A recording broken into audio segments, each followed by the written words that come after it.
সকাল সকালই কাজটা শুরু করে দিছি।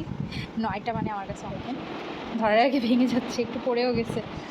চেয়ার নিচে থেকে ফেলে দিতে চাচ্ছে, আবার বলতেছে পড়ে যাবে। আসসালামু আলাইকুম, সবাই কেমন আছেন? আলহামদুলিল্লাহ আমি ভালো আছি, আপনারা নিশ্চয়ই অনেক ভালো আছেন। আজকে বাইরের ওয়েদারটা অনেক ভালো। এখন তো বর্ষার সিজন, তো বর্ষা হচ্ছে। আর বর্ষার সিজনেই দেখবেন যে একদিন পরপরই খিচুড়ি অথবা বিরিয়ানি খেতে ইচ্ছা করে। মানে এই টাইপের ভারী খাবার খাওয়ার জন্য সবথেকে বেস্ট ওয়েদার হচ্ছে বর্ষার সিজন। তো আমি গরুর মাংস নিয়ে নিচ্ছি, আজকে বিরিয়ানি রান্না করব। ফ্রিজ থেকে মশলা কিছু করা আছে, বাকিটা করে নিতে হবে। মশলাটা করা থাকলে সব রান্নাই কিন্তু একেবারে ইজি, বাট মশলা করাটাই আমার কাছে রান্নার মেন যে কষ্টটা, এটাই মনে হয়। তো এখানে টক দই নিয়ে নিলাম, বাদাম বাটা তো আছে, আদা বাটা আছে, আর বাকি সবগুলাই করে নিতে হবে। এটা বাসমতি রাইস, তো এটা ভিজিয়ে রাখলে ভালো হয়, মিনিমাম ঘন্টাখানিক ভিজিয়ে রাখলে ভাতটা অনেক ভালো হয়।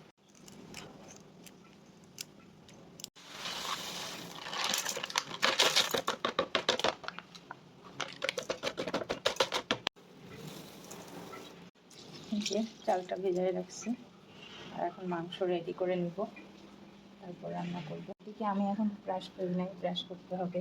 আগে মাংসের কাছে চলে আসছে, এটা ভিজছে কিনা, তো এটা দেখার জন্য ব্রাশ করে তারপর সব রেডি করব।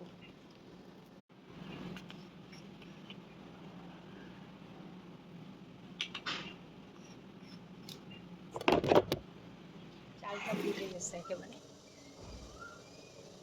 বিরিয়ানির চাল পারফেক্ট। এদিকে মাংস প্রায় হয়ে আসছে।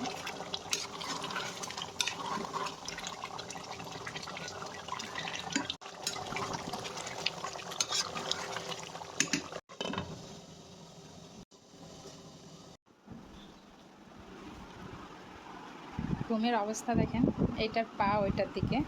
আজকে ঘুম থেকে ওঠার কোনো দরকার নাই, আজকে জুম্মার দিন। এই যে ছোট্ট হুজুর ঘুমাচ্ছে, কোল বালিশ কই, সে কই, কাঁথা কই, এদিকে আর একটা কম্বল গায়ে দিয়ে ঘুমাচ্ছে, ফ্যান ফুল করে নেই।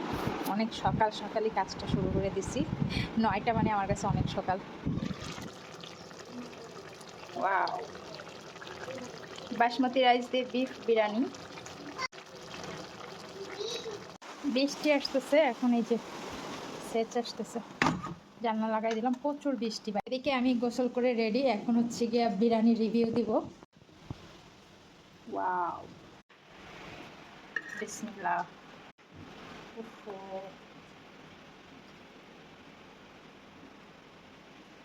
একটা হাড্ডিও নিয়ে নিলাম। এভাবে রিভিউ দিতে আমারও ভালো লাগতেছে না, আপনাদের সবাইকে সাথে নিয়ে রিভিউ দিতে পারলে অনেক ভালো লাগতো।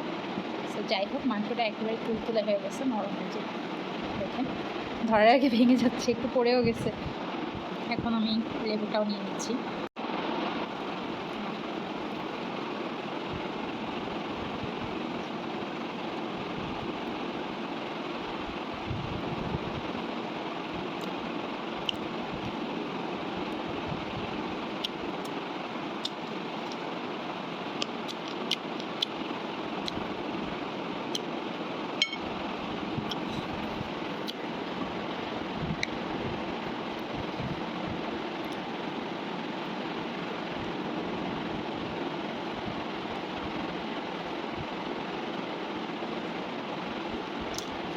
রাত 10টা 53 বাজে।